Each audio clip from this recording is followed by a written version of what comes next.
Hi babes, welcome back to my channel Drama Love Shifa. The next Prince episode 8. First சீன்ல கனீனும் சரணும் கார்டன்ல உட்காந்துருக்காங்க. கனீனுக்கு நேற்று night நடந்ததை நினைச்சு ஒரே வெக்கமா வருது போல. அவன் சரண் கிட்ட, என்ன இப்பயே என்னை பார்க்கறதுக்கு உனக்கு ஸ்ட்ரேஞ்சா இருக்கா, நேற்று நைட்டு நடந்ததை நீ இன்னும் மறக்கலையா அப்படின்னு கிண்டலா கேட்க, இதெல்லாம் பக்கத்துல நிக்கிற சக்கரி கேட்டுக்கிட்டு தான் இருக்கான். சக்கரியோட ரியாக்ஷனை பார்க்கட்டும். அப்புறம் கனின் சரணை பார்த்து, அங்கே டேபிளில் சாப்பிட்றதுக்கு ஸ்நாக்ஸ் எல்லாம் வச்சுருக்குது, அதை எடுத்து எனக்கு ஒரு வாய் ஊட்டி விடு அப்படின்னு சொல்கிறான். சரண் லைட்டாக தயங்குறான், ஏன்னா அது பப்ளிக்காக இருக்குல்ல. என்ன நான் சொன்னால் நீ கேட்க மாட்டியா, ஊட்டி விடு அப்படின்னு சொல்ல சரணும் எடுத்து அவனுக்கு ஒரு வாய் ஊட்டி விடுறான். இதெல்லாம் சக்கரையும் பார்த்து வெக்கப்பட்டுட்டு சிரிச்சுக்கிட்டு இருக்கான். அப்போ அந்த வழியாக யாரோ வராங்க. சக்கரை திரும்பி பார்க்க அது பிரின்ஸ் கேல்வின். கேல்வின் இங்கே நடக்கிறதெல்லாம் பார்க்குறான். பிரின்ஸ் கேல்வின் நீங்களா அப்படின்னு சக்கரி குரல் கொடுக்க கேல்வின் பக்கத்துல வரான். கேல்வினை பார்த்து சரண் எந்திரிச்சு தள்ளி போய் நின்றுடுறான். அப்ப கேல்வின் பக்கத்துல வந்து, இப்ப உங்களுக்கு உடம்பு சரியாயிடுச்சு போலியே அப்படின்னு கனினை கேட்க, எனக்கு உடம்பு சரியாயிடுச்சுதான், பிசிக்கலாவும் மென்டலாவும் நான் நல்லா ஹெல்த்தியா இருக்கேன் அப்படின்னு சரணை பார்த்து சிரிச்சுக்கிட்டே சொல்ல கேல்வினும் சரணை பார்க்குறான். அப்புறம் சரி, நான் உங்களை டிஸ்டர்ப் பண்ணல, நான் கிளம்புறேன் அப்படின்னு கேல்வின் சொல்ல, அப்படின்னா அதுக்கு தான் நீங்கள் வந்தியா அப்படின்னு கனின் கேட்குறான். ஆமாம், உங்கள் உடம்பு எப்படி இருக்குன்னு தெரிஞ்சுக்கணுன்னு தான் வந்தேன். சரி, நான் வரேன், நீங்கள் உங்கள் வேலையை கண்டினியூ பண்ணுங்க அப்படின்னுட்டு கேல்வின் அங்கேருந்து போகிறான். அதாவது கேல்வினுக்கு சரணுக்கும் கனினுக்கும் நடுவில் நடக்கிறது தெரிஞ்சிடுச்சு போல. அப்புறம் கனின்னு சரணு பேசிட்டு இருக்காங்க. அப்போ அவன் சொல்கிறான், நம்மளை பற்றி அவன் வேறு யார்கிட்டயும் சொல்ல மாட்டான்னு நினைக்கிறேன் அப்படின்னு கனின் சொல்ல, அதுக்குள்ள நீங்கள் கவலைப்படாதீங்க, எல்லாம் நான் பார்த்துக்குவேன், என்ன எல்லாரும் முன்னாடி நம்ம கொஞ்சம் டிஸ்டன்ஸ் மெயின்டைன் பண்ணணும் அப்படின்னு சொல்ல வேணும்னே கனின் அவன் முன்னாடி வந்து ரொம்ப பக்கத்தில் வந்து, ஏன் நான் இந்த மாதிரி உங்ககிட்ட க்ளோஸாக நடந்துக்கூடாதா அப்படின்னு சொல்ல அதெல்லாம் பார்க்குற சக்கரிக்கு ஒரே வெக்கமாக வருது. ஆனால் சரணுக்கும் அவன் பண்ணுறதெல்லாம் பிடிச்சிருக்குதான். ஆனால் பப்ளிக் இல்லை, யாராச்சும் பார்த்து போய் யார்கிட்டயாவது சொல்லிட்டான். அதனால் அவனால் முடிஞ்ச அளவுக்கு கண்ட்ரோல் பண்ணுறான். சக்கரிக்கு தான் ஒரே சந்தோஷம் அவங்க ரெண்டு பேரும் இவ்வளோ க்ளோஸாக இருக்கிறத பார்த்து. அப்புறம் கனினும் சரணும் ரூம்க்கு வந்துடுறாங்க. நீங்கள் ரெஸ்ட் எடுங்க, நான் போகிறேன் அப்படின்னுட்டு சரண் அங்கேருந்து போக கனின் சக்கரி கிட்ட அவனுக்கு ஏதோ ஒன்று ஒரு விஷயம் வேணும்னு சொல்ல அவன் ஓடி போய் அவன் எப்பயுமே கேட்பான்ல அந்த ப்ராடக்ட் கொண்டு வந்து கொடுக்குறான். இல்லை அது இல்லை, எனக்கு இன்னொரு ஒரு விஷயம் வேணும், நான் அதை ஆர்டர் பண்ணணும்னு சொல்கிறான். அடுத்த நாள் சரண் மறுபடியும் கனினுக்கு எல்லாம் அந்த லெசன்ஸ் எல்லாம் எடுத்துக்கிட்டா இருக்கான். ஆனால் கனினுடைய கவனம் அந்த லெசனில் இருக்கிற மாதிரி இல்லை. அவன் வேணும்னே சரண் கூட ஃப்ளர்ட் பண்ணிக்கிட்டே இருக்கான். அதுக்கு சரண் சொல்கிறான், நீங்கள் அதை நல்லா கான்சென்ட்ரேட் பண்ணணும், இதான் உங்களுக்கு காம்படிஷனுக்கு ஹெல்ப் பண்ணும் அப்படின்னு சொல்கிறேன். அதுக்கு கனின் அவன் பக்கத்தில் வந்து, வேணும்னா ஒன்று பண்ணலாம், நீ கேட்குற ஒவ்வொரு கொஷனுக்கு நான் தப்பாக ஆன்சர் பண்ணால் நீ என்னை கிஸ் பண்ணு அப்படின்னு சொல்கிறான். அதுக்கு சரண், இது எப்படி ஒரு பனிஷ்மெண்ட் ஆகும் அப்படின்னு கேட்குறான். அதாவது நீ தான் என்ன கிஸ் பண்ணணும், நான் உன்னை கிஸ் பண்ண முடியாதுல்ல, ஸோ அது எனக்கு பனிஷ்மெண்ட் தானே அப்படின்னு சொல்கிறான். சரண்க்கு இதெல்லாம் கேட்கறதுக்கு சிரிப்பாக வருது. இருந்தாலும் அவன் கண்ட்ரோல் பண்ணிக்கிறான். என்ன ஓகேவா, நம்ம இதே மாதிரி பண்ணலாமே அப்படின்னு கேட்குறான். ஆனால் சரண் ஒத்துக்கிற மாதிரி தெரியல. ஒரே ஒரு கிஸ் தானே அப்படின்னு கனின் கேட்டுக்கிட்டு இருக்க, ஃபஸ்ட்டு உங்கள் லெசனில் ஃபோக்கஸ் பண்ணுங்க அப்படின்னு ரொம்ப செல்லமாக அவனை திட்டுறான். அப்போ கனின் பக்கத்தில் வந்து சரண் கணத்தில் ஒரு கிஸ் பண்ணிடுறான்.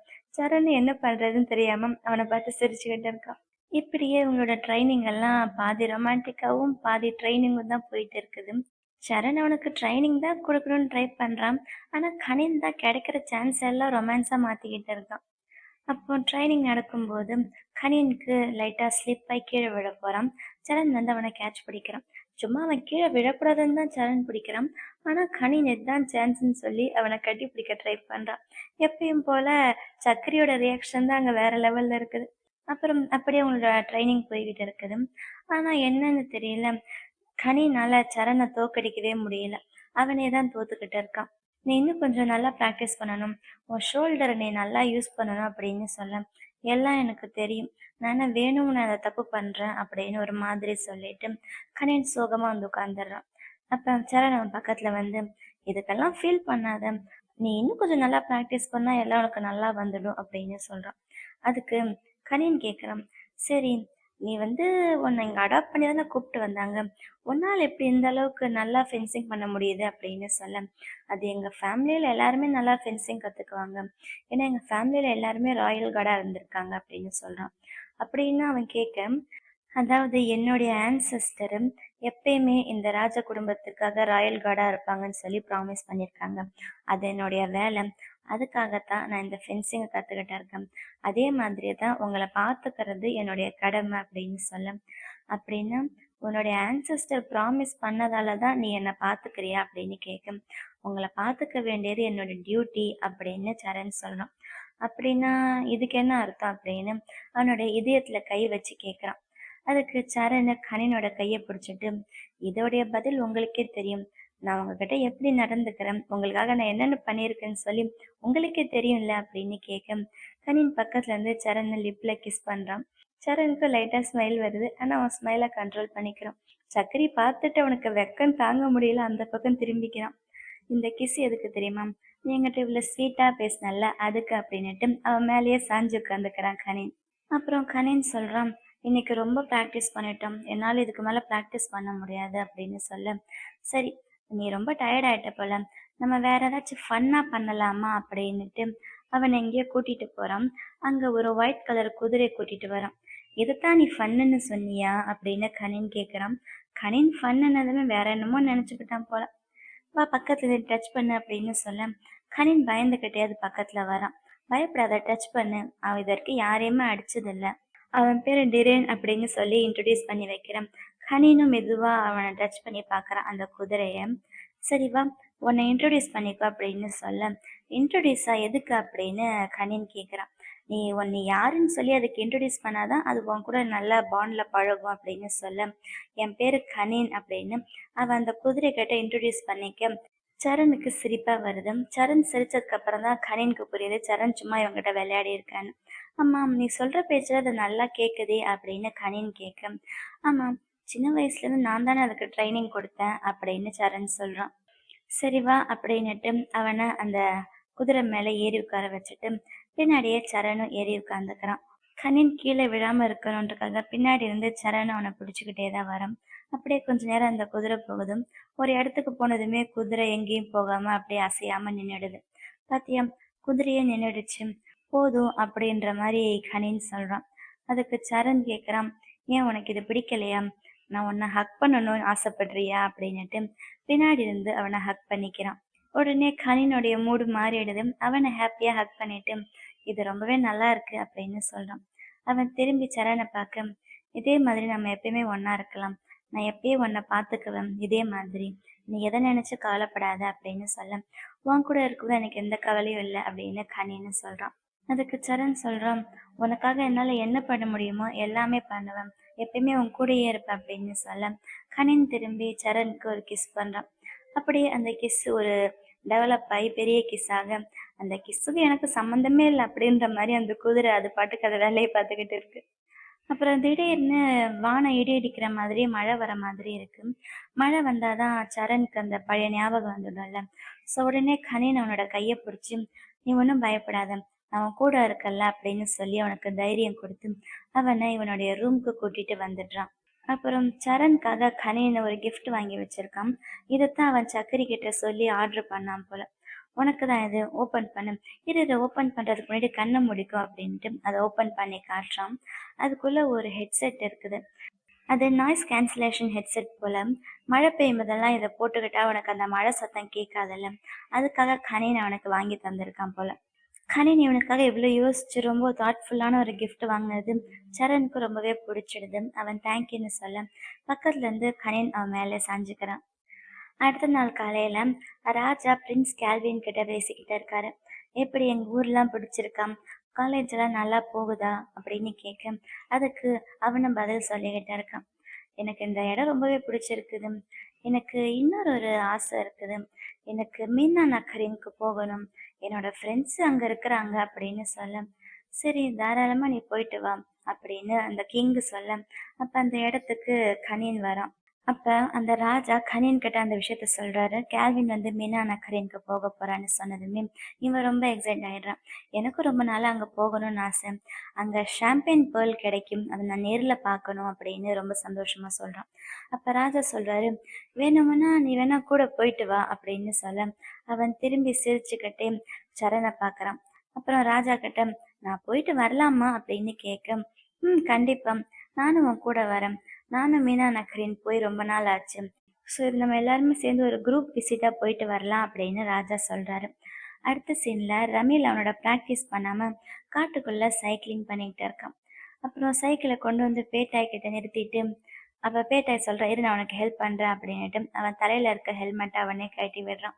அப்ப ரமீல் இவனை பார்த்து, நீ ஏன் என் கூட ரைடிங் வரல அப்படின்னு கேட்க, என்ன பண்றது, என் உடம்பு ரொம்ப சோரா இருக்கு. அதாவது நேத்து நைட்டு நடந்த விஷயத்துக்கு அப்புறம் நான் ரொம்ப வீக்கா இருக்கேன் அப்படின்னு சிம்பாலிக்கா சொல்றான்.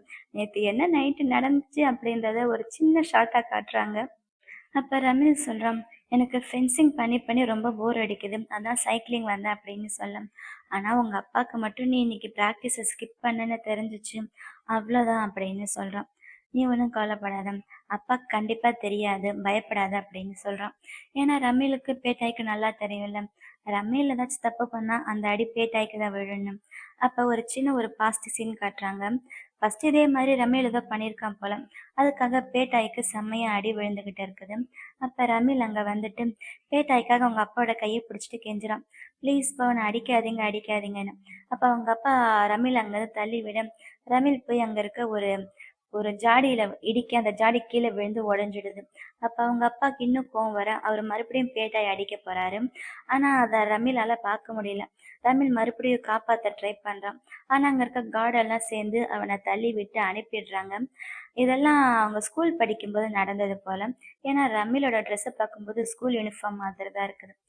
அடுத்த சீனு பேட்டாய்க்கு பனிஷ்மெண்ட் கொடுத்துருக்காங்க. அவன் முதுகுல நிறைய கல் அதாவது வெயிட் வச்சு அவனை புஷ்அப் பண்ண சொல்லியிருக்காங்க. அவனுக்கு அது ரொம்பவே கஷ்டமா இருக்குது. நான் கொஞ்ச நேரம் பிரேக் எடுத்துக்குவா அப்படின்னு அவன் கெஞ்சி கேட்குறான். ஆனா சுத்தி இருக்க கார்ட்ஸ் எல்லாம் அவனை பிரேக் எடுக்க விட மாட்டாங்க. உனக்கு கொடுத்த பனிஷ்மெண்ட்டை நீ பண்ணிதான் ஆகணும் அப்படின்னு அவனை திட்டுறாங்க.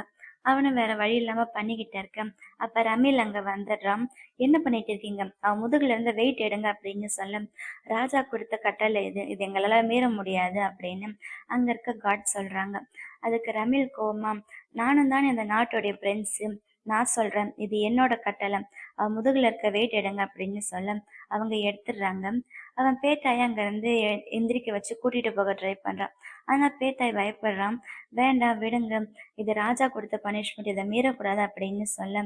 ஆனா அவன் விடுற மாதிரி இல்லை. நான் சொல்ற பேச்சு கேளு, என்னால அவன் இந்த மாதிரி பார்க்க முடியாது அப்படின்னுட்டு அவன் அங்கிருந்து கூட்டிட்டு போயிடுறான். இதுதான் பாஸ்ட்ல நடந்தது. இப்ப அவங்க 2 பேரும் காட்டுல நின்னுட்டு இருந்தாங்கல்ல, அந்த சீன் கண்டினியூ ஆகுது. அப்ப பேட்டை அவனை பார்த்து, எனக்கு தெரியும், நான் உன்னை நம்புறேன், நீ எப்பயுமே என்னை பத்திரமா பார்த்துப்பேன்னு எனக்கு தெரியும்னு சொல்றான். அடுத்த சீன் இவங்க 2 பேரும் பெட்டுக்குள்ள என்னென்ன வேலை பார்த்துக்கிட்டு இருந்தாங்க அப்படின்னு காட்டுறாங்க. ஆனா இந்த சீன் கொஞ்சம் எமோஷ்னலாவும் அழகாவும் காமிச்சிருப்பாங்க. ஏன்னா அவங்க 2 பேருக்குள்ள மேட்ரு நடந்துகிட்டே இருக்கும்போது திடீர்னு ரமீலுக்கு அவங்க அப்பா பேட்டாயை அடிச்சார்ல முதுகுல, அந்த ஞாபகம் வருது. அந்த ஞாபகம் வர அவனுக்கு திடீர்னு என்ன தோணுச்சுன்னு தெரியல. அவன் பக்கத்துல போய் பேட்டாயோட முதுகுல கிஸ் பண்றான். எப்பயும் நம்ம காட்டும்போது பேட்டாயோட கை தானே ஹேண்ட் கஃப் பண்ண மாதிரி இருக்கும். ஆனா இந்த சீன்ல தான் ரமீலும் அவன் கையை ஹேண்ட் கஃப் பண்ணிக்கிறான் பேட்டாய்க்காக. அந்த சீன்லாம் காட்டுறாங்க. ரமீலுக்கும் பேட்டாய் மேல எவ்வளோ பாசம் இருக்கு, எவ்வளோ லவ் இருக்கு அப்படின்னு காட்டுற மாதிரி இருந்துச்சு இந்த சீன். அடுத்த நாள் மீனா நகரேனுக்கு போகிறதுக்காக கனினுடைய பேக்ஸ் எல்லாம் பேக் பண்ணி வண்டியில் ஏற்றிக்கிட்டு இருக்காங்க. அப்போ அதை பார்த்த கனின்னு எதுக்கு இவ்வளோ பேக்ஸ் அப்படின்னு சக்கரி கிட்ட கேட்க, நம்ம வெளியில் போகும்போது உங்களோட ட்ரெஸ் எல்லாம் நல்லா இருக்கும்ல, அதுக்காகத்தான் அப்படின்னு சொல்ல. அப்போ அங்கே ஒரு கார்டு வந்து, நீங்கள் கொஞ்சம் சீக்கிரமாக வந்து ராஜாவை பார்க்கணும் அப்படின்னு கூப்பிட, கனினுக்கு ஒன்றும் புரியல என்ன நடக்குதுன்னு. அதே நேரம் ராஜாவும், அதாவது ராஜாவுடைய பையன் கனினுடைய அப்பாவும் ராஜாவை பார்க்க வராரு. அவர் வேற ஏதோ முக்கியமான விஷயம் பேச வர, இல்லை ராஜாக்கு போய் ஒரு சின்ன ஆக்சிடென்ட் நடந்திருக்கு, அப்புறமா பேசுங்க அப்படின்னு சொல்றாங்க. கொஞ்ச நேரம் கழிச்சு கனினுடைய அப்பாவும் ராஜாவை மீட் பண்ணி பேசிக்கிட்டு இருக்காரு. அப்ப அந்த இடத்துக்கு கனினும் வந்துடுறான். கனின் வந்து ராஜா கிட்ட போ பண்ணிட்டு, உங்களுக்கு என்ன ஆச்சு, உடம்பு பரவாயில்லையா அப்படின்னு கேட்க, அதெல்லாம் ஒன்றும் கிடையாது, சின்ன ஒரு ஆக்சிடென்ட் தான் அப்படின்னு சொல்ல. அவனுடைய அப்பா சொல்றாரு, தாத்தா வந்து தவறி கீழே விழுந்துட்டாகவும் அவருக்கு இப்ப ரொம்ப ஃபீவர் இருக்கிறதாவும் சொல்றாரு. அதுக்கு ராஜா, அதெல்லாம் ஒன்றும் கிடையாது, ஃபீவர் வரதெல்லாம் ஒரு சாதாரண விஷயம்தான், அதெல்லாம் ஒரு பெரிய விஷயமா எடுத்துட்டு நம்மளுடைய விசிட்டை கேன்சல் பண்ணக்கூடாது. நான் இப்போ வரலைன்னா பிரின்ஸ் கேல்வின் நம்மளை பற்றி நம்ம நாட்டை பற்றி என்ன நினைப்பாரு. ஸோ நீங்கள் போயிட்டு வாங்க அப்படின்னு அவனை மட்டும் கேல்வின் கூட சேர்த்து அனுப்பி வைக்கிறாரு. அப்புறம் ராஜா அவருடைய பையனையும் அனுப்பிட்டு நான் கொஞ்ச நேரம் ரெஸ்ட் எடுக்கிறேன் அப்படின்னு சொல்கிறாரு. அப்புறம் ராஜா மீனா நக்கரையில் இருக்க ராஜாக்கு கால் பண்ணி கயல்வினும் கனியும் அங்கே வரப்போகிறதாகவும் அவங்கள பத்திரமா பார்த்துக்கணும் அப்படின்னு சொல்ல அவர் அதுக்கு ஹாப்பியாக ஓகேன்னு சொல்கிறாரு. அப்புறம் கொஞ்ச நேரத்தில் கேல்வினும் கனியும் அங்கே வந்துடுறாங்க. இவர் அவங்கள வெல்கம் பண்ணி அவங்கக்கிட்ட பேசிக்கிட்டு இருக்கான். பிரின்ஸ் கேல்வின் கிட்ட சொல்லி உங்களுக்காக ரூம் எல்லாம் ரெடி பண்ணியிருக்கு, நீங்கள் போய் ரெஸ்ட் எடுங்க அப்படின்னு கேல்வின் உள்ளே அனுப்பி வச்சிடுறாரு. அடுத்து கனின் கிட்ட பேசிக்கிட்டு இருக்காரு. நீங்கள் இங்கே வந்தது எனக்கு ரொம்பவே சந்தோஷம் அப்படின்னு சொல்ல எனக்கும் ரொம்ப நாளாக இங்கே வரணும்னு ஆசை தான். இங்கே தானே டார்க் ஷாம்பெயின் பேர்லை வந்து நேரில் பார்க்க முடியும். உங்கள் பர்மிஷன் கிடைச்சா நான் அதை பார்ப்பேன் அப்படின்னு சொல்ல அதுக்காக என் பர்மிஷன்லாம் எதுக்கு, நீங்கள் இங்கே என்ன வேணால் பார்க்கலாம் அப்படின்னு அவர் சொல்கிறாரு. எனக்கு இங்கே ஒரு ஆர்டினரி பீப்புளாக ஊர் சுற்றி பார்க்கணுன்னு ஆசை, உங்களுக்கு ஓகே தானே அப்படின்னு அவன் அந்த ராஜா கிட்ட கேட்க அதெல்லாம் எனக்கு எந்த பிரச்சனையும் கிடையாது. ஆனால் உங்களோட சேஃப்டிக்காக என்னோட கார்ட்ஸ் கொஞ்சம் தூரத்துலேருந்து உங்களை கவனிச்சுட்டு இருப்பாங்க. அவங்க மாறு வேஷத்தில் தான் இருப்பாங்க. உங்களுக்கு ஒன்றும் பிரச்சனை இல்லையே அப்படின்னு கேட்க அதெல்லாம் ஒன்றும் இல்லை அப்படின்னு கனின்னு ஒத்துக்கிறான். அப்போ அவர் பக்கத்தில் வந்து என் பசங்க மட்டும் உயிரோடு இருந்திருந்தா அவங்களுக்கு இப்போ உங்களோட வயசு தான் இருக்கும் அப்படின்னு கனின் கிட்ட சொல்கிறாரு. அடுத்த சீனில் கனியனும் சரணும் ரூமுக்கு வந்துடுறாங்க. நான் இப்போ தூங்க போகிறேன் அப்படின்னு சொல்ல சக்கரை ரூமை விட்டு அங்கேருந்து கிளம்பிடுறான். அப்புறம் கனின்னு சரணை பார்த்து இன்னைக்கு நைட் நம்ம 2 பேரும் ஒன்றா டைம் ஸ்பெண்ட் பண்ணலாமா அப்படின்னு கேட்க ஆனால் சரண் அதுக்கு ஒத்துக்க மாட்டான். ஏன்னா அவங்களுடைய அரண்மனையிலேயே அது ரிஸ்க்குன்னா இந்த இடத்துல அது ரொம்பவே ரிஸ்க் தானே. ஸோ அதனால் இவன் கூட ஸ்டே பண்ண முடியாது அப்படின்னு சொல்ல எனக்கு மட்டும்தான் உன் கூட இருக்கணும்னு ஆசை இருக்கு போல, உனக்கெல்லாம் ஆசையே இல்லை அப்படின்னு கனின் சோகமாக சொல்ல சரண் அவனை சமாதானப்படுத்துகிறான். நாளைக்கு உனக்கு நிறைய வேலை இருக்கல, ரெஸ்ட் எடு அப்படின்னு சமாதானப்படுத்திட்டு அவனை தூங்க வச்சுட்டு அங்கேருந்து வந்துடுறான். அடுத்த நாள் அவங்க சொன்னாங்கல்ல ஆர்டினரி பீப்புள் மாதிரி ஊரை சுற்றி பார்க்கணுன்னு, அதுக்காக பீச்சுக்கு வந்திருக்காங்க. 2 பேருமே ரொம்ப ஜாலியாக என்ஜாய் பண்ணிகிட்டு இருக்காங்க. பிரின்ஸ் கேல்வின் அங்கே வந்துட 3 பேருமே ஒன்றா அங்கே வாக் போயிட்டு இருக்காங்க. அப்போ கேல்வின் யாருக்கோ டெக்ஸ்ட் பண்ணிகிட்டு இருக்கான். அதை பார்த்த கனேன்னு என்னாச்சு, யார்கிட்ட பேசிக்கிட்டு இருக்க, உன் ஃப்ரெண்ட்ஸுக்கிட்டே அப்படின்னு கேட்க ஆமாம் என் ஃப்ரெண்டு இங்கே தான் இருக்கான், அவங்களுக்கு இப்போ செமஸ்டர் பிரேக் இல்லை அப்படின்னு சொல்கிறோம். நீ வேணா உன் ஃப்ரெண்டை பார்க்குறேன்னா போய் பார்த்துட்டு வாயேன், போகும்போது நம்ம எல்லாருமே ஒன்றா சேர்ந்து பேலஸ்க்கு போயிடலாம் அப்படின்னு சொல்ல இது ஓகேவா அப்படின்னு கேல்வின் லைட்டாக முழிக்கிறான். அப்போ சரண் பக்கத்தில் வர கனின் சொல்கிறான் நீ போய் உன் ஃப்ரெண்டை பார்க்குறேன்னா பாரு அப்படின்னு சொல்ல கேல்வின் அதுதான் சொல்கிறேன், அப்போ என் ஃப்ரெண்டை பார்க்குறேன். அதுதான் அந்த மீனா நக்கரினோட ராஜா சொல்லியிருக்காருல்ல காட்ஸ் நம்ம கூடயே தான் இருப்பாங்க, நமக்கு தெரியாமல் ஃபாலோ பண்ணுவாங்கன்னு, அப்புறம் எந்த பயமும் இல்லைல்ல அப்படின்ட்டு கேல்வின் அவனுடைய ஃப்ரெண்டை பார்க்கறதுக்கு போயிடுறான். அப்புறம் இங்கே கனினும் சரண் மட்டும்தான் தனியாக இருக்காங்க. அப்போ கனின் ஒரு விஷயத்த நோட்டீஸ் பண்ணுறான். இந்த கடையெல்லாம் பார்த்தியா, இந்த கடையில் இருக்க எல்லாருமே வெறும் மேல் மட்டும்தான் இருக்காங்க, லேடிஸே யாரும் இல்லை அப்படின்னு கேட்க அதுக்கு சரண் சொல்கிறான் ஆமாம் இந்த ஊரோட பிலீவ் என்னன்னா ஆம்பளைங்க தான் வீட்டுக்கு வந்து தேவையான பணத்தை சம்பாரிச்சு கொண்டு வரணும், லேடிஸ் வந்து வீட்டில இருந்து குடும்பத்தை பார்த்துக்கணும் அப்படின்னு சொல்ல அதை கேட்ட கனினுக்கு ரொம்பவே ஆச்சரியமா இருக்குது. இப்போ கூடவா அதெல்லாம் நம்பிக்கிட்டு இருக்காங்க அப்படின்னு அவன் கேட்க சரண் எதுவும் சொல்லாம அமைதியா இருக்கான். நீ என்ன அமைதியா இருக்க அப்படின்னா நீ இதெல்லாம் ஓகேன்னு சொல்றியா அப்படின்னு கேட்க அப்படி கிடையாது, ஆனா அதெல்லாம் மாத்துறது ரொம்ப கஷ்டம்தான் அப்படின்னு சரண் சொல்றான். சரி வா நம்ம இந்த கடையை பார்க்கலாம் அப்படின்னுட்டு அவன் பக்கத்துல போய் அந்த கடையை பார்க்குறான். அங்கே ஒரு பேம்ப்ளெட் வச்சிருக்குது, அது ஏதோ ப்ரொட்டஸ்ட்டுக்கான பேம்ப்ளெட் போல். அதை மெதுவாக கனின் எடுத்து அவன் கையில் மறைச்சி வச்சுக்கிறான். அப்புறம் அப்படியே கொஞ்ச நேரம் அங்கே சுற்றி பார்த்துக்கிட்டு இருக்காங்க. அப்புறம் அங்கே இருக்க ஒரு பேர்ல் ஷாப்பில் இவன் ஆசைப்பட்டால அந்த பேர்ல் கிடைக்குது. ஒரு வழியாக ஃபைனலி நான் நேரில் பார்த்துட்டேன் அப்படின்னுட்டு இந்த பேர்ல் வச்சு என்ன பண்ணலாம் அப்படின்னு அவன் கடைக்காரன்ட்ட கேட்குறான். இந்த பேர்ல் வச்சு நெக்லஸ் பண்ணால் ரொம்ப நல்லா இருக்கும் அப்படின்னு சொல்ல இப்போ நெக்லஸ்க்கு அப்படின்னு கனின் தயங்குறான். அதுக்கு சரண் நீங்கள் ஒன்றும் கொல்லப்படாதீங்க, நெக்லஸ்க்கான வேலையை நான் பார்த்துக்கிறேன் அப்படின்னு சரண் சொல்கிறான். கேல்வினை ஜேவை பார்க்க வந்திருக்கான். ஜே கேல்வினை கூட்டிகிட்டு அவனோட வீட்டுக்கு வந்திருக்கேன். இதோ இதுதான் என்னுடைய சிஸ்டர் ஜூன் அப்படின்னு சிஸ்டரை இன்ட்ரடியூஸ் பண்ணுறான். அப்போ சிஸ்டருக்கு என்னன்னு தெரியல, ரொம்ப இருமலாக இருக்குது. அவன் போய் பக்கத்தில் ஹெல்ப் பண்ண சிஸ்டர் வந்து அந்த இன்ஹேலரை எடுத்து தர சொல்கிறான். அவன் எடுத்து கொடுக்க அவங்க இன்ஹேலரை கொஞ்சம் இது பண்ணதுக்கப்புறம் தான் அவங்களால சரியாக மூச்சு விடவே முடியுது. அம்மா வீட்டில் இல்லை, உன்னை இந்த நிலைமையில நான் விட்டுட்டு நான் எப்படி வெளியில் போகிறது அப்படின்னு ஜே கேட்குறான்.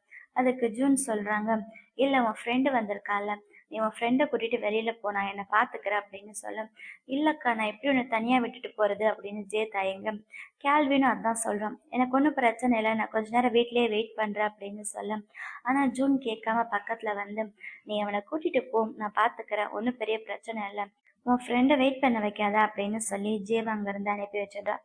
ஜேவும் கேல்வினும் அவங்களும் பீச்சில் தான் உட்காந்து பேசிக்கிட்டு இருக்காங்க. அப்போ ஜே அவங்க அக்காவுக்கு இருக்கிற பிரச்சனையை பற்றி சொல்கிறோம். ஆக்சுவலாக அவங்க அக்காவுக்கு வந்து அந்த ஊரில் வந்து டஸ்ட் பொல்யூஷன் இருக்கு போல், அதனால் நிறைய பேருக்கு லங்ஸில் பாதிப்பு வருது. ஜேவுடைய அப்பாவுக்கும் அதே மாதிரி தான் லங்ஸில் தான் பிரச்சனை வந்து இறந்து போயிருக்காரு. அதே பிரச்சனை இப்போ அவனுடைய அக்காவுக்கு இருக்குது போல். அதனால தான் அவங்க அக்கா ரொம்ப இருமிக்கிட்டே இருந்திருக்காங்க. இந்த பிரச்சனையெல்லாம் சால்வ் பண்ணுறதுக்காகத்தான் இவனும் சேர்ந்து ப்ரொட்டஸ்ட் பண்ணுறான் போல். ஆனால் கேல்வின் ஒரு பிரின்ஸு, அவனும் ஒரு கவர்மெண்ட்டுடைய மெம்பர் தான் அப்படின்ற விஷயம் இன்னும் ஜேக்கு தெரியாது. அதனால தான் ஜே எல்லாமே இவன்கிட்ட அசால்ட்டாக சொல்லிக்கிட்டு இருக்கான். ஆனால் கேல்வின் தான் எதுவும் சொல்லாமல் முழிச்சுக்கிட்டு இருக்கான். நாளைக்கு நீ வேணா என் கூட சேர்ந்து ப்ரொட்டஸ்ட்டுக்கு வரியா அப்படின்னு ஜே கூப்பிட கேல்வின் வரேன்னு சொல்லி ஒத்துக்கிறான். அப்புறம் சரணும் கனினும் தனியாக டைம் கிடைச்சதுமே 2 பேரும் ஒன்றா நின்று ரொமான்டிக்காக பேசிகிட்டு இருக்காங்க. அப்போ கனின் சொல்கிறான், இந்த மாதிரி ரொம்ப ஸ்ட்ரிக்டான ஒரு ஆளு நீ இந்த அளவுக்கு ஸ்வீட்டாக என்கிட்ட நடந்துக்குவேன்னு நான் ஒரு நாள் கூட நினச்சி பார்த்ததில்ல தெரியுமா அப்படின்னு சொல்ல. ஓ அப்படியா, உன்னால் இப்பயாச்சும் என்ன புரிஞ்சுக்க முடியுதா அப்படின்னு சரண் கேட்க. அதெல்லாம் ஓகே, இன்னைக்கு நைட்டாச்சும் நீ என் கூட இருப்பியா அப்படின்னு சரண் கிட்ட கனின் கேட்க. இல்லை சாரி அப்படின்னு சரண் சொல்கிறான். ஏன் இப்படி பண்ணுற அப்படின்னு அவன் கேட்க. ப்ளீஸ் நான் சொல்கிறத புரிஞ்சுக்கோ ஏன் அப்படின்னு சரண் சொல்ல. சரி விடு, என் கூட நைட்டு ஸ்பெண்ட் பண்ண வேண்டாம், அட்லீஸ்ட் டின்னராச்சும் என் கூட சாப்பிடுவியா அப்படின்னு கேட்க சரண் அதுக்கு ஓகேன்னு ஒத்துக்கிறான். அப்புறம் அவங்க பேலஸ்க்கு ரிட்டர்ன் வந்துடுறாங்க போல. அவன் அந்த மீனா நக்கரினோட ராஜா கிட்ட பேச வரான். அங்கிள் நான் உங்ககிட்ட ஒரு ரெக்வஸ்ட் வைக்கணும் அப்படின்னுட்டு அவன் அந்த ப்ரொட்டஸ்ட்டுக்காக ஒரு பேம்ப்ளெட் எடுத்தான்ல, அந்த பேம்ப்ளெட்டை அந்த ராஜா கிட்ட காமிச்சு இந்த கேம்பெயினில் நானும் கலந்துக்கணும்னு ஆசைப்படுறேன் அப்படின்னு சொல்ல அவரும் சரி நீ போயிட்டு வா, ஆனால் என்னுடைய கார்ட்ஸு பின்னாடி இருந்து உன்னை கவனிச்சுட்டே இருப்பாங்க, உனக்கு பாதுகாப்பாக இருப்பாங்க, அது ஓகே தானே அப்படின்னு கேட்க வேற வழி இல்லாமல் அவனும் ஓகேன்னு சொல்லிடுறான். அப்புறம் அந்த ப்ரொட்டஸ்ட்டுக்கு போகிறதுக்காக ரெடி ஆகுறாங்க. அவங்க எல்லாம் நார்மல் பீப்புள் மாதிரி சாதா ட்ரெஸ் போட்டுட்டே கிளம்ப சரண் அங்கே வரான். இன்னைக்கு நீங்கள் என் பக்கத்துலேயே இருக்கணும், பத்திரமா இருக்கணும். அதுக்கு கனின்னு ஏன் நான் என்ன குழந்தையா தொலைஞ்சு போயிடுவேன்னு அப்படின்னு கேட்குறான். நான் உங்களை ப்ரொடெக்ட் பண்ணணும், அதனால் நீங்கள் கொஞ்சம் என் பக்கத்துலேயே இருந்தால் நல்லது அப்படின்னு சரண் சொல்ல. இல்லை அந்த ப்ரொட்டஸ்ட் பண்ணுறவங்க பக்கத்துலேயே நான் போகணும், அவங்ககிட்ட நான் பேசணும் அப்படின்னு கனின்னு சொல்கிறான். அப்புறம் ப்ரொட்டஸ்ட் பண்ணுறவங்கெல்லாம் அங்கே வந்துட்டாங்க. ஜேவ் வந்திருக்கான். ஜே கேல்வின்க்கு தான் கால் பண்ணுறான் போல், ஆனால் கேல்வின் காலே அட்டன் பண்ணலை போல். அங்கே ப்ரொட்டஸ்ட் பண்ண வந்தவங்க எல்லாம் கனினை பார்க்குறாங்க. கனின் யார் அப்படின்ற விஷயம் எல்லாருக்குமே தெரியல. ஆக்சுவலாக கவர்மெண்ட்டை எதிர்த்து தான் இவங்க போராட்டமே பண்ணுறாங்க. அந்த கவர்மெண்ட்டோட பிரின்ஸே அங்கே வந்திருக்கான்னு தெரிஞ்சதுமே எல்லாரும் அவனை ஆச்சரியமாக பார்க்குறாங்க. அப்போ ஜே பக்கத்தில் வந்து கனின் கிட்ட பேசுகிறான். கனின் சொல்கிறான், நானும் உங்களோட இந்த ப்ரொட்டஸ்ட்டில் கலந்துக்கணும் அப்படின்னு சொல்ல. கலந்துக்கலாமா, நான் உங்களுக்கு ஹெல்ப் பண்ண தான் வந்திருக்கேன் அப்படின்னு சொல்ல ஜேவும் ஓகேன்னு சொல்லி ஒத்துக்கிட்டு அவங்களுடைய ஒரு பேம்ப்ளெட்டை கையில் கொடுக்குறான். சரி வாங்க அப்படின்னு அவனையும் கூட கூட்டிகிட்டு போகிறான். அவங்க இந்த கவர்மெண்ட்டை எதிர்த்து இந்த ப்ரொட்டஸ்ட் பண்ணுறாங்கல்ல, அதுக்காக ஒரு பாட்டு எழுதியிருக்காங்க. அந்த பாட்டு வந்து இந்த டஸ்ட் பொல்யூஷனு, ஏர் பொல்யூஷன் அதை பற்றினது தான். அந்த கவர்மெண்ட் அதுக்காக எந்த ஆக்ஷனும் எடுக்க மாட்டாங்கன்னு சொல்லி அது ரிலேட்டடாக அந்த சாங் எழுதியிருக்காங்க. அந்த சாங்கை ஜெய் பாடுறான். ஆனால் பாடுறதுக்கு முன்னாடி லைட்டாக தயங்குறான். ஏன்னா கனின் பின்னாடி நின்றுட்டு இருக்கான்ல. ஃபஸ்ட்டு ஸ்டார்டிங்கில் லைட்டாக தயங்குறான், அதுக்கப்புறம் தயங்காமல் அவன் பாட்டுக்கு பாட்டு பாடி முடிச்சிடறான். அவன் பாட்டு பாடி முடிக்கும்போது அந்த ப்ரொட்டஸ்ட் பண்ண வந்தாங்கல்ல, அதுலேருந்து ஒருத்தவன் கனினை பார்த்து திட்டுறான். எல்லாத்துக்கும் இந்த கவர்மெண்ட்டை தான் காரணம் அப்படின்னு சொல்ல கனின் இறங்கி போய் அந்த பையன்கிட்ட பேச ட்ரை பண்ணுறான். அந்த ஆள் என்ன சொல்கிறான், உங்களோட கவர்மெண்ட்டால தான் என்னோடய ஃபேமிலி பையன் கூட இல்லை, என் ஃபேமிலி இறந்து போயிட்டாங்க அப்படின்னு சொல்ல அதே மாதிரி 2-3 பேர் சொல்கிறாங்க, ஆமாம் என் ஃபேமிலி அதனால தான் இறந்து போனாங்கன்னு. கனினுக்கு எதுவுமே புரியல. அப்போ கனினை ப்ரொடெக்ட் பண்ணுறதுக்கு கூட கார்ட்ஸ் அனுப்பி வச்சுருந்தாங்கல்ல, அந்த கார்ட்ஸ் எல்லாம் சேர்ந்து கனினை எதிர்த்து ஒரு பையன் பேசினால அந்த பையனை அடிக்க போகிறாங்க. கனின்னு வேண்டாம் வேண்டாம் அடிக்காதீங்க, அவனை அடிக்காதீங்க அப்படின்னு கெஞ்சுறான். ஆனால் சரணு வந்து கனினை அங்கேருந்து கூட்டிகிட்டு போக ட்ரை பண்ணுறான். அப்போ அந்த கார்ட்ஸ் எல்லாம் சேர்ந்து அந்த பசங்களை அடிக்கிறாங்க. அந்த ப்ரொட்டஸ்டில் இது ஒரு பெரிய பிரச்சனையாயிடுது. சரண் கனின் அங்கேருந்து பிடிச்சி கூட்டிகிட்டு போக ட்ரை பண்ணிக்கிட்டு இருக்கான். இதோட இந்த எபிசோட் முடியுது. இந்த வீடியோ உங்க எல்லாருக்கும் பிடிச்சிருக்குன்னு நினைக்கிறேன். அப்படி பிடிச்சிருந்தா லைக் பண்ணுங்க. அடுத்து என்ன நடக்க போகுதுன்னு தெரிஞ்சுக்க மறக்காம நம்ம சேனலை சப்ஸ்கிரைப் பண்ணுங்க. Love you babes. பை.